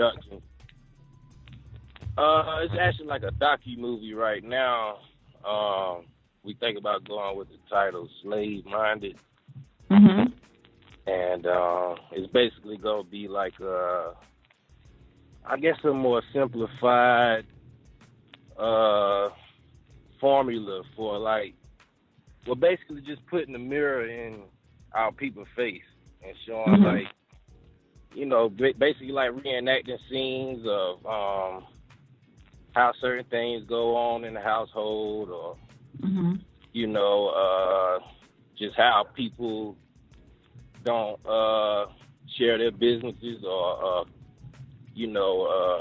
apply their businesses with other people or whatever, just different little stuff that hurt, our people in the long run when we actually try to do something. And just a lot of other issues that, that go on in the black community or whatever. Okay. All right. Working on getting the real Rick Ross, a couple of local people from where I'm at, and a couple of professors. Mm-hmm. I think his name Baba Ock. I can't remember exactly his government name or whatever, but he out of Atlanta. We trying to get him too, because he got a book out. I can't think of the name of the book, but I know his name Baba Ock. He getting known pretty well down there in Atlanta or whatever. So we trying to get him. Wouldn't mind getting you on the document. I know try to send in an email and talk, get some info on that or whatever if I can. That's really why I wanted to say something, but other than that, as far as like the visions and stuff, man, like if I dream, I always dream about people most of the time. It's like interacting with people or just seeing or being around a lot of people. I don't never really just have like weird dreams, nothing like that. I guess you can say it's just always something pretty normal, interacting with people, being around people, and just I guess kind of like building with people. But I mean, my dreams are never really just bad enough. It's just always just that. So I guess I just supposed to just interact with people a lot, and that's what I try to do. So take it to that. So in your dreams, you're just there. You're not talking to anybody. Nobody's talking specifically to you. Yeah, I can be talking, but it can be the conversation can be pretty a deep conversation or something, or it can be a funny conversation, or I don't know, just talking about a situation or whatever. I can't never just completely, remember the conversations or anything, but it's just usually me interacting with people. I might be walking somewhere, talking, or it's just different interactions with people. It don't ever really be an animal chasing me or something. One time I had a dream of a panther, but I read up on that a little bit, and they was saying something about clear vision and being parent or father, fatherhood or something like that. That's what I read up. Well, what did you think about it before you looked it up? About the panther? Just the dream in general. Well, because really it was just how the dream went, it wasn't a long dream. It's kind of I just saw a panther. I was out in the woods, and it was dark, and I just saw yellow eyes, and it got closer to me, and I just saw the face, and it just kind of just go, kind of got close to my face, but after that, it just cut off or whatever. But and did you wake up? When I think, after that I woke up, So I guess that would mean clear vision or something. I don't know. So you don't have any insight, just any intuition about it yourself. Intuition myself. Well, I know. Naturally, I like cats. You know what I'm saying? I got cats around my house or whatever that I feed or whatever, and I'm a tiger by the year I'm born with 86. As far as going with that whole feline type animal or whatever. And black is my favorite color. Black and green.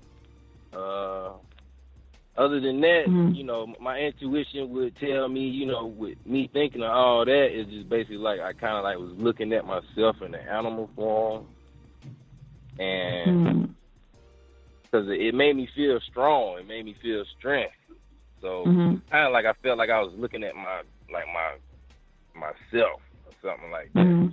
That's the best I can, you know what I'm saying? Apply what I just naturally felt about it. Do you discard a lot of your dreams? Not really pay too much like attention I say, to them? when I have them, it's mostly like I'm just like interacting with people or just doing stuff like talking or just being somewhere and there's a lot of people around or something.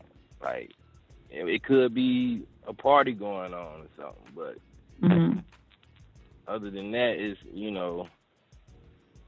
I do sometimes, like, now I'm very, like I don't hang around a lot of people, you know what I'm saying? Because I was told, for the reading that I had a lot of jealous people around me or whatever, and, I shouldn't try to, be in too much of big crowd sceneries or whatever, but other than that, I never really just, like, have anything to, like, you know what I'm saying, like, decipher from the dream, you know what I'm saying, besides just seeing a lot of people or just interacting with a lot of people. I think you need to pay more attention to pay more attention to the details in your dreams. It's because it sounds like you really don't value them that much. It's just like, well, I just see people and not, it just sounds like it's not really a big deal to you. I think you maybe, and you said that you don't remember them a lot of times too. So I think you need to start paying closer attention to your dreams. It's not that I don't remember them. It's that, like, I might not remember, like, what I may be talking about as far as in the dream. Because, like, I could be talking, but I may be seeing something else. You know what I'm saying? And just seeing a bunch of other, like, interaction going on. But, like, it's like I could be just talking or just, it's kind of like it's just a lot going on. And I'm just seeing a lot. So I just, I don't really know how to decipher that. Yeah. I think you need to pay more attention to them and not discredit them so much. Like, start writing down everything that happens in the dream, not just you talking, talk about the things that you see, maybe write down some of the things that you see in your dreams. Don't just, kind of discredit it like it wasn't a big deal. It was just this or it was just that. Maybe even prepare yourself to dream when you get ready to go to sleep at night. Clear the room out, clean the room, make sure there's nothing distracting in there, make sure the room is pitch black. Like, prepare yourself to dream or ask for specific things to be shown to you when you get ready to go to sleep. Because, I don't know, it just seems like it's just not that big of a deal to you. But I think you're missing out on a lot of information that's kind of being shown to you. Yeah, I don't disagree at all because, I wouldn't, I'm pretty sure people have different dreams, but most of my dreams is, just always be like just people or whatever. So I guess there would be something that I need to really examine more, analyze more. Yeah, I think so. It makes sense, though. Yeah. Okay. Well, no problem. Good luck on your documentary. Hope everything works out well for you.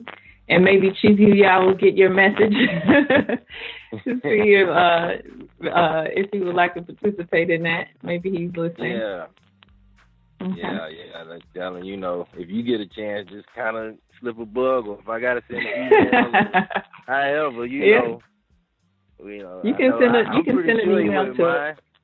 You can send an email to questions@onionation.org. Oh, okay, then.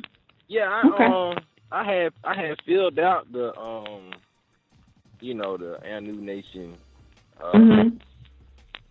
list or whatever, and I still haven't received like an email as far as like the men's about the men's group. Yeah. Okay. Send a reminder, and I'll see if I can't forward it on to Brother Charles so that you can be in on the next one. Okay? Yeah. All righty. All right. Okay. All right. Peace, Pedro. All right. All right. I'm going to go to 615. 615. Greetings. Greetings. Peace. All right, everybody holding up. We're good. How are you? We haven't heard from you in a while. Man, just put it like this: when you're dealing with the spirit realm, you really get what you want. Mhm. Yeah, you definitely do. Yeah. When you cast for money, when you cast for work, you get it. So, that's good. That's awesome. But I was this is an interesting topic because this is something that was so bad for me that I had to go get a reading about how vivid my dreams were. Like every time I have a dream or a night vision or even a day vision, it's usually some type of message. So like for me, I always get animals or numbers. Mm-hmm. So like I want to say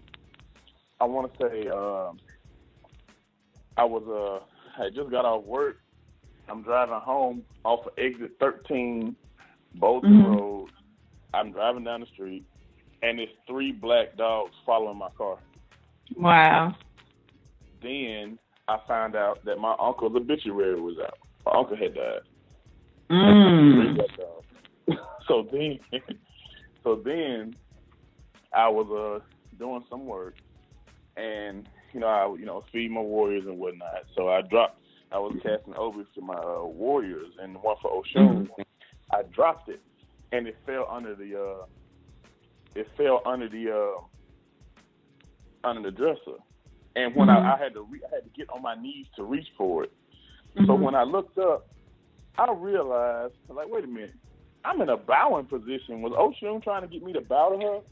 Because I was on my knees, face down, looking up. I'm like, wait a minute. So I fed all my warriors. Then I go outside, crank up my car, and it was like 4 a.m. And the first thing I hear is this loud great horned owl. So I'm like, wow. I guess somebody. Wow. Yeah. So yeah. Stuff like that happens to me. That numbers and definitely animals. Animals all the time. Just like I had. Yeah, you work with animals a lot, so yeah. Yeah.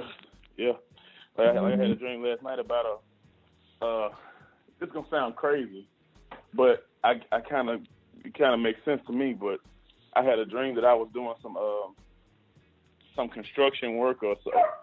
Yeah, I know. I was we was doing some construction work, and I got this little this guy next door gave me this black and tan coonhound. So I said, okay, right before I got my warrior. So I said, it's my Ochosi, my Ogun, my Oshun, SU all rolled into one because it's a hound dog. So we was doing construction at my grandmother's house first, and the building was falling apart. It was raining and it was cold, so we had to get a trailer. So then we finished up there and we started working on the mall. So we doing construction at the mall. We're going to get some lunch. I come back, somebody's still in my car, but they replaced it with one that looked just like it. Yeah. So wow. Me and the dog, we hop in my friend's car and we start chasing them. So when we finally catch up to them, this gonna sound so crazy, but a black dog riding a deer jumped out of the driver's seat and started running. What? Wait, say that again. A black. Say it again. It was a black dog. And when he jumped out of the car, he was riding a deer. Like a real deer? Yeah, like a deer, like a full white-tailed buck. Yeah. Are you serious? A dog on top of a deer? He was riding the deer. So me and my dog, we captured the deer. Then the dog jumps off the deer. Then we run and capture the dog. And then I held him down, and he was trying to escape. And he had on this cat, and it said Gato Towing Company. So I'm like, cat toes? Cat. Yeah. Yeah. Because at first it looked like Gotti. I'm like, this dog is working for a cat, riding a wheel, stealing my car.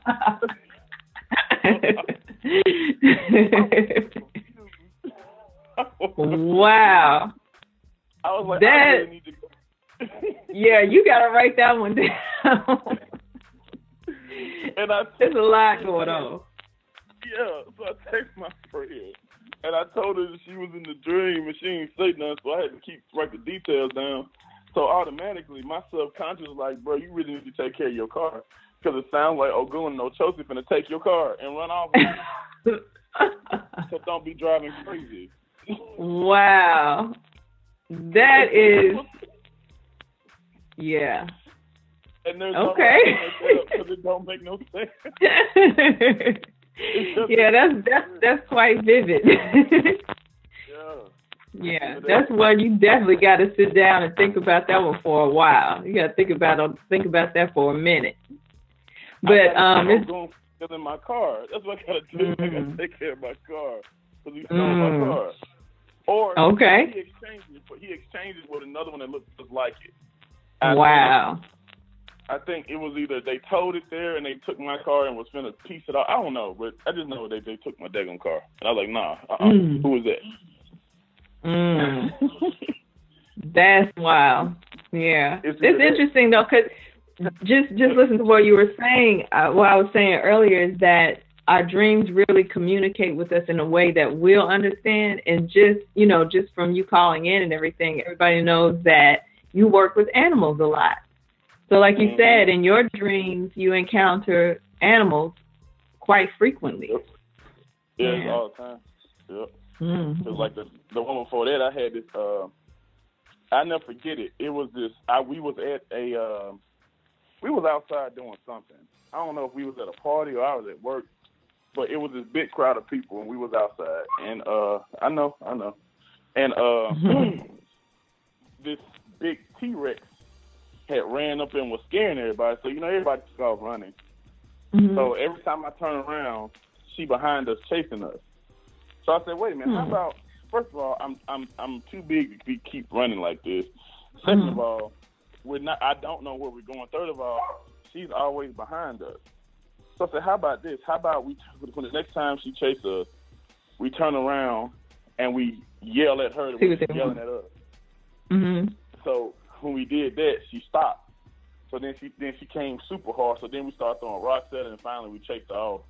So I was like, man, it's either dogs, horses, or T-Rexes. I don't know what it is. It's always them three animals that's in the dream. Wow. The animals always come in threes for you. Pretty much. Yeah, when you think about it, yeah. That's either by themselves or it's three of them. That's really interesting.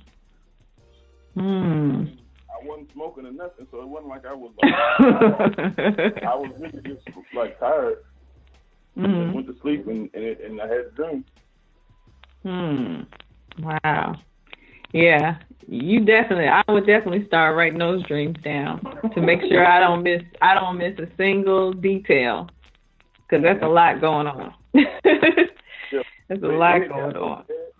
It got so bad that I had to start keeping water under my bed because I would wake up so tired. Yeah. I wouldn't get no sleep. Well, I wouldn't get no rest because my mind's so vivid. I'm waking up sweating. Yeah. I'm waking up, people saying they heard me knocking on, like I'm sleepwalking and stuff. So wow. To astral travel, just have your mind right. Wow. That's a lot, Dietrich. But thank you for your comment and your testimony, and for calling back. We hadn't heard from you in a while. Like I said, yeah, when you cast for money and work and everything, you get it. Trust me. Yeah, well, congratulations on that. Thank you so much. Thanks. Yeah. All right. Peace. Enjoy your day. All right. All right. We got one more caller here. 401. 401. Peace. Greetings. This is Danetta. Hi, Danetta. How are you? I'm fine. Good. I was, every time I get on here, I get nervous. I only done it one other time. We can't see you. I started. So, I'm sorry, go ahead. No, I was just saying it's okay. It's nothing to be nervous about. I was debating, should I not share, should I share? And when you guys were talking about the throat chakra, it really motivated me to share. Okay, good. I had a dream, and I thought it was awkward. And the reason why I thought it was awkward, because I never had a dream like this before. And it was about a lesson that Chief had shared on one of his shows. And in the lesson, in the dream started, and one thing I have learned is that he had taught when you dream, everything means something. Right. It's a room, an area, an atmosphere, a color. So everything means something in the dream, right? Right. So in the dream, I was inside this operating room, and this room was kind of different. It was almost like a classroom, and I'm sitting down like a student with doctors, and they were examining a woman, and she was dark skinned. I mean, real dark, like purple dark, bald head, and she was in this room being examined by all these doctors. Now, these doctors weren't like us. They were of another culture, different, white hair, Caucasian. They were Caucasian.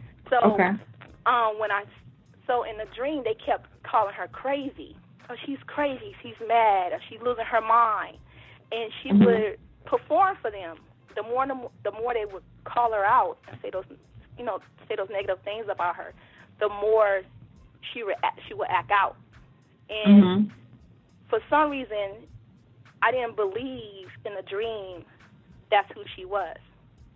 Right? And they told me, stay away from this girl. She's crazy. Stay away from her. She's crazy. They kept warning me. She's gonna betray you. She's gonna hurt you. She's gonna kill you. And somewhere the dream skipped into something else, where she allowed me to see a different side of her than what they seen. A caring side, a loving side, that she always wanted to be loved, and all these type of things, right? And then we went right back into the classroom, the exam room, and one guy stepped up and said, don't trust her, she's a jinn, right? She's a jinn. Now, I heard the lesson before about the smokeless fire, but I never really broke it down, and I never really took it in, because I was at work, I was moving fast. I said, this is something I had to take notes on, right? So I said, I put it to the side. I said, I'll get to it later, right? And then this dream came up like months later after that, after I heard a little bit of what Chief was talking about, the smokeless fire. And when they call her the jinn, I'm sorry, my daughter, she just walked in here, she has ABA. Hold on 1 second. I'm going to give you a cup of water in a second, baby, please. So, in the dream, when they had called her the jinn, I walked up to her, I said, oh, Chief talked about this, right? In the dream. I said, oh my God, he talked about this. I know what she is. And I walked up to her and I said, you have to let her live. I don't know why I did that. I don't know what made me do that, because I never understood the concept of the jinn. I never really heard the lesson all the way through, because remind you, I was at work, I was moving fast, so I didn't really break down the lesson. So I said, you have to let her live. And then I woke up. Now, I know you guys always share your what's your first thought when you wake up from a dream? That's what it's about. Girl, let me tell you my first thought was. Okay. Maybe I listen too much to Chief too much. And I thought at first, I said, maybe I'm just, maybe I'm looking at him. Maybe, you know how sometimes you can admire a person so much that they become almost like an idol. Not an idol, but, I don't know what word to use. Because, I admire you the way you teach. Like, when you do these webinars, they be great. great Ooh, detail. thanks. The way you speak and the eye contact you have in the video is awesome. I admire that because I want to learn how to speak well and teach and have confidence when I do it. So those are your characteristics that I've seen that I admire. And so with Chief, I was like, what is it that I don't know what it was, what the dream was about. And let me tell you, to this day, this dream, I wrote it down, and I still can't break this dream down. And I did try to study the jinn, and I still can't break it down. I can't. Nothing in the world. I can't. And I'm trying to. Like the color, like she was dark. The color black. She was a woman. Like what female energy is. I understand that through you guys. And but the exam room, why would we examine her? Why they call her the jinn? What made me talk to her? What does that have to do with being a smokeless fire? The imagination and all this kind of things. Those are my questions that I had. My daughter just woke up from a nap. So so this is sandwich right Go ahead. How does your family do you have like a big family? Yeah, I came from a huge family, but we're not extremely close. My immediate family, we are like my sisters, but I got like my cousins, my first cousins, and all that kind of stuff. It's huge, but we're not close. Are you the only one in your family that's really into this kind of information? Yes. Yep. Do they kind of make fun of you or mock you or make you feel weird or crazy for doing it? All the time. Okay, yeah. So what I got from the dream, and I'm not saying that this is the interpretation, I'm just going to tell you what came to me as you were speaking, was that those doctors or whatever that you said were Caucasian, I felt like those were your family members. And the reason why they were Caucasian is because maybe they are still of like a American or European mindset. So that's kind of how you view them. And you were that smokeless fire. You were that jinn or the genius on that table, completely black, that represents melanin, and obviously like a connection to this type of work or magic or African spirituality or whatever. Just this completely opposite thought of these Europeans that are poking at you and saying you're crazy. They're examining you. Something's wrong with her. What's wrong with you? Because they're completely, you got black and you got white. They're completely at opposite ends of the spectrum. So they're like pointing at you and picking at you, and you're sitting back watching them do this to you.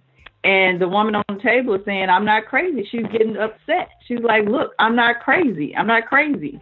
And they're steady poking at you saying, something's wrong with her. She needs to be fixed. Don't listen to her. She's crazy. And then in the end, like you said, you got up and you went to her and you said who she was. And you told, what did you tell her? I said, when I went up to her, I said, when they announced that she's the jinn, I said, I know who she is because, Chief did a lesson on this. That's right. Why, that's why I said in the dream. To her. Right. What did you say to her? I said to her, you have to let her live. Right. I don't know why I said that. I said, you have to let her live. That's a message to yourself, saying you got to be who you are. You have got to let yourself be this, despite everything that your family is telling you, that's calling you crazy, poking at you, doing all these things to you, just kind of analyzing you or, whatever. Your higher self stepped up and said, look, you got to live. You have got to be you. You gotta go ahead and move forward with what you're doing. That's just what I got. That's what I got from it. Because even as you were speaking, I was just like, I wonder if her family really supports anything that she's doing. They think you're crazy. She into all that African. She into that African stuff. She's trying to do all these kind of things. She's crazy. Don't listen to her. Something's wrong with her. Yeah. I don't know. Like I said, that's just what I got. Not saying that that's what it is, because ultimately, but that's what I got. And go back and listen to that show again, so you'll know who the Jen is, because she breaks it down, and maybe you'll make that connection too. Yeah, I have to. I listened to it twice, and it wasn't enough. Then I said, I'm gonna take a little break from it. 'Cause I took notes from it. Yeah. And then I listened to a third time. I said I'm gonna listen to a third time, because I still have it downloaded to my phone. And I said eventually I'm gonna listen to it again, because I took notes and after that dream, and I went back and listened to it. But then I also saw a movie. It's not the same, but it was it was shocking to me, because after that dream, a movie came up. It was called it was The Djinn. That's what it's called, The Djinn. And so I decided to look at it a little bit, and then I said, you know what, I gotta listen to that show again a third time. And I never forgot the details of the show, but after that one dream, I've been having all types of dreams. And then one of them I actually did, wrote everything down, broke it down, and I kind of knew what it was about, because part of the second dream I had, it had people dancing. They were dancing, like dancing the dream, and everybody here was different colors. One was red, one was blue, one was different colors, all different, yellow, but the dominant color was red. So it made me think when I got up that I had to work on my root chakra, or it had to be about the chakras. I keep saying chakras. The chakras. There had to be something about the chakras in my body. So I went back to the lesson you did on the webinars about the chakras, and so I've been studying that for a couple weeks now, because I'm in and out. Like 1 minute I work third shift, and I got the kids. I'm trying to balance everything in one. So I might sit there and get a little bit, take notes, go back, and I concentrate on it a little bit, so I won't forget it. Like, it's always on my mind. But even I want to say thank you, because even when you said don't take it all in the lesson. This is what the advice you gave. Take one chakra at a time, and maybe you want to make a diagram and go down a list and work on each chakra. Because you can get overwhelmed and you do too much and you won't never get it done. I was like, to me, that's me. Yeah, you get too much information. It's like you don't know where to start, and that kind of speaks to your root chakra. It's like you don't feel grounded in anything. You know what I mean? You're just kind of all over the place. Let me study this. I need to meditate. I need to do this. I need to fast. I need to build an altar. I need to learn a prayer. I need to do, it's just like, just kind of like, oh my God, where do I start? I don't even know where to start. I'm so completely overwhelmed. And sometimes when you feel that, it's like, okay, I'm just not going to do anything, because I don't even know what I'm supposed to start, what I'm supposed to be doing. I don't get it. I don't understand. You get frustrated. Right. So, just take one thing, definitely take one thing at a time. But I do think something is opening up for you, as far as all this information. But like you said, that root chakra being out of whack and not having a foundation in anything can be really just kind of, it just kind of throws you off. You really got to, get grounded in something. You know what I mean? So definitely take your time, but I do feel like something is breaking for you, and definitely pay attention to those dreams and write them down. I think you're fine. Thank you for the testimony. All right. Peace, Danetta. Thank you. You too. Bye-bye. All right. Okay, so we are at the end of the show. We went over just a little bit, but it's okay. Thank you all for calling in and sharing your experiences and sharing your testimonies. I appreciate it. Make sure you tune in again on Thursday. We'll have another topic, or you can choose the topic, and enjoy the rest of your day. Peace.